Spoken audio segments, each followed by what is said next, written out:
네, 좋은 아침입니다. 금요일, 일주일의 마지막 날이네요. 5월 10일입니다. 우리에게 주신 하나님의 말씀, 사도행전 5장 12절에서 26절 말씀 함께 보겠습니다. 사도들의 손을 통하여 민간의 표적과 기사가 많이 일어나매 믿는 사람이 다 마음을 같이하여 솔로몬 행각에 모이고 그 나머지는 감히 그들과 상종하는 사람이 없으나 백성이 칭송하더라. 믿고 주께로 나아오는 자가 더 많으니 남녀의 큰 무리더라.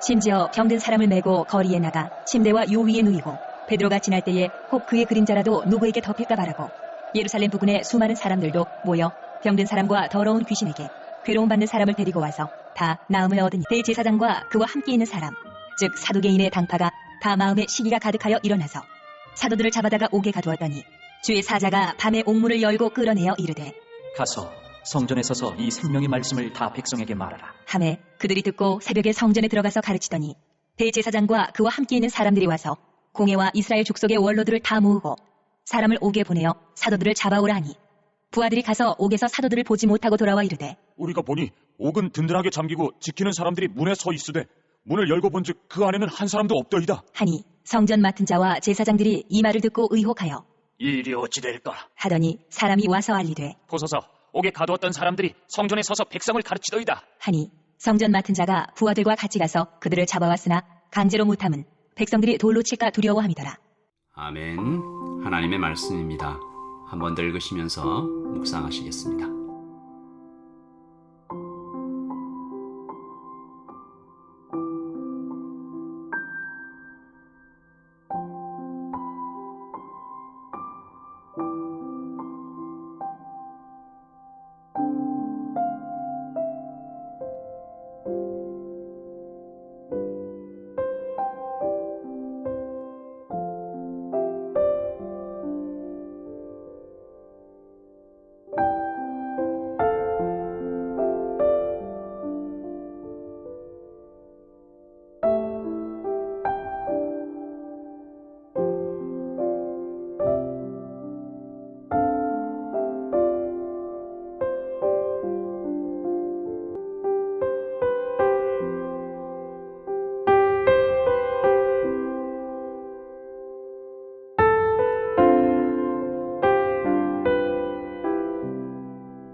어제 우리가 좀 비극적인 사건 살펴보지 않았습니까? 하지만 그 사건으로 교회는 다시 거룩과 순수를 회복하고 복음으로 하나가 되었죠.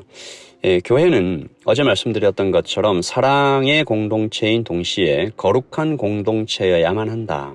사람들은 그 사건을 통해서 하나님을 더욱 경외하며 동시에 사랑하게 되었습니다.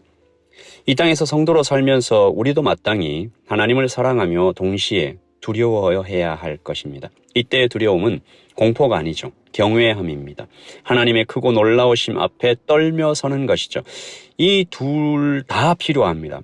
경외함 없이 사랑만 강조하면 하나님을 가볍게 대할 것이고 사랑 없이 경외만 강조하면 공포의 하나님이 되겠죠.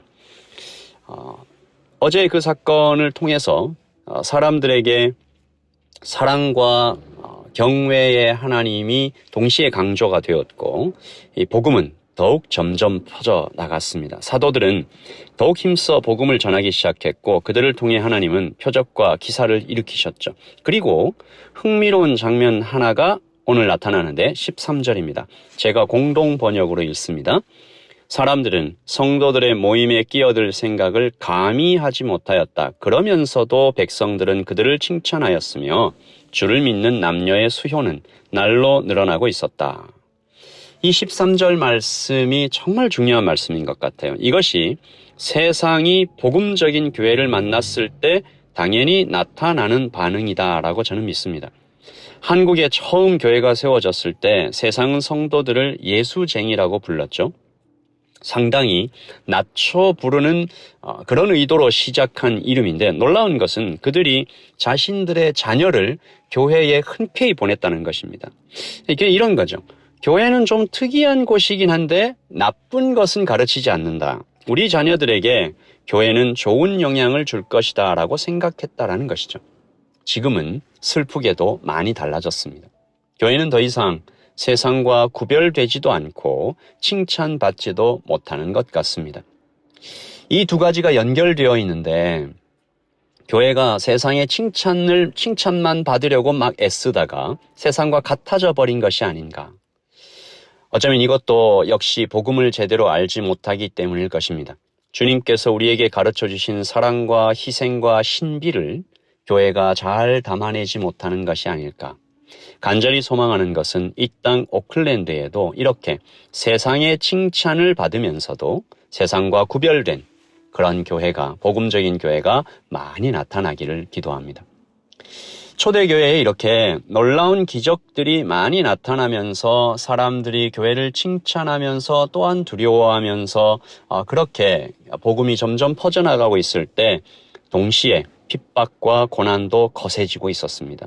17절 대제사장과 그와 함께 있는 사람 즉 사두개인의 당파가 다 마음에 시기가 가득하여 일어나서 사도들을 잡아다가 옥에 가두었더니 할 수 있는 걸 다 하는 거죠. 그런데 여러분 어떻습니까? 사도들이, 교회가, 성도들이 꺾이지 않는 것입니다. 정확하게 얘기하면 하나님께서 꺾이지 않도록 도움을 주고 계시죠. 천사가 와서 사도가 갇힌 감옥문을 열어줍니다. 여기서 우리가 하나 오해하는 것이 있습니다. 주의 길을 걸어갈 때 우리가 만나게 되는 고난이죠. 교회는 칭찬받고 복음의 열정은 뜨겁고 사도들은 신실하면 고난이 없어야 하는가?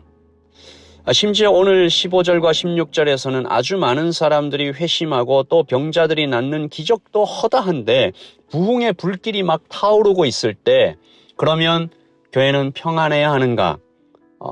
고난이 없는 것이 당연한가?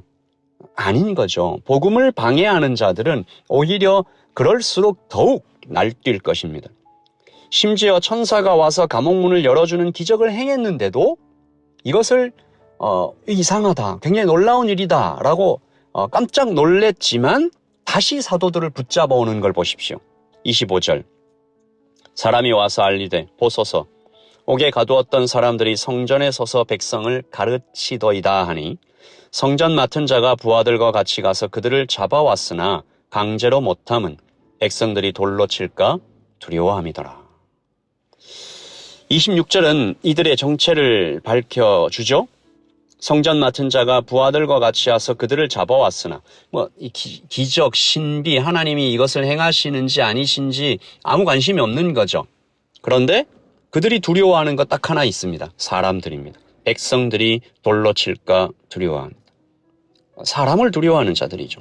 하나님을 경배한다라고 말은 하지만, 사랑한다라고 말은 하지만 사실은 사람, 즉 눈에 보이는 힘만 두려워하고 있는 자들이 그들입니다. 예수쟁이로 살아가는 것, 세상과 다르지만 세상의 칭찬을 받는 사람으로 살아가는 것, 그렇게 우리가 기도하고 정말 복음으로 살아가고 싶다라고 기도하면서 나아가지만 동시에 우리가 생각하고 대비해야 할 것은 고난과 핍박이 있을 것이다. 하나님을 두려워하지 않는 사람들이 여전히 세상에 있기 때문입니다. 놀랍게도 교회 안에도 있을 수 있잖아요. 하지만 멈추지 않아야겠습니다. 주께서 천사를 보내서 도우실 것입니다. 우리가 기도하는 것은 내일도 말보로 파크에서 우리 라이처치가 오후 1시에 전도를 시작합니다. 여러분 하늘 문을 열어달라고 기도해 주십시오. 그리고 오늘 말씀 듣는 여러분들 함께 와서 내일 말보로 파크 오후 1시에 같이 와서 동참해 주십시오. 예수 그리스도를 전하는 위대하고 영광된 일에 기도해 주시고 동참해 주시기를 바랍니다. 기도하겠습니다. 아버지 하나님, 복음이 꺾이지 않는 현장들을 봅니다. 그러나 여전히 하나님을 두려워하지 않는 사람들 때문에 교회가 핍박받는 장면도 봅니다. 내일 그리고 오늘 복음을 지키며 복음을 마음에 새기며 살아가는 우리의 삶 속에도 고난이 있을 수 있습니다. 아버지 하나님, 내일 말보로 파크에서 복음 전할 때 우리의 마음을 더욱 강건하게 하시고 복음을 정말 잘 전해서 아니 복음을 듣고 주님을 알게 되는, 주님을 사랑하게 되는 사람이 나타날 수 있도록 하나님 이 지역을 우리가 정말 사랑하며 걸어갈 수 있도록 도와주시옵소서. 오늘 하루 주님과 함께 복음과 함께 샬롬 할 수 있도록 도와주세요. 예수님의 이름으로 기도합니다. 아멘. 여러분 평안하십시오. 주님과 함께 샬롬 하시기를 바랍니다. 샬롬.